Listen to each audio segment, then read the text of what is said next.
So then how did you get into technology? So you got really good at transactions. You figured out short terms and foreclosures on your own skin, as you said, right?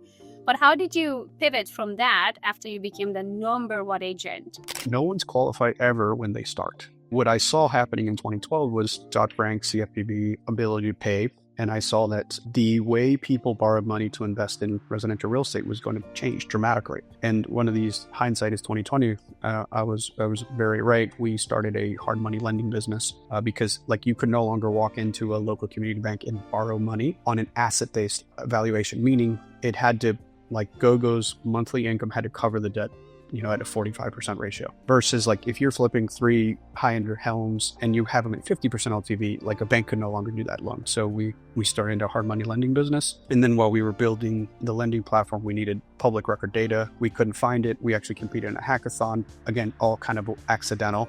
And we won.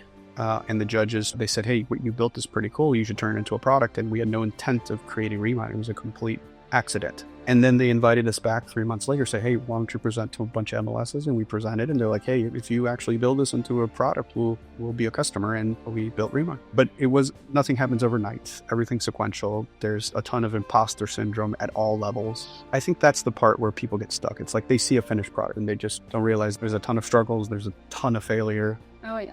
It's always the getting back up and deciding that you're not done. Or even if you fail massively to say, you know what, I'm going to get back on the horse.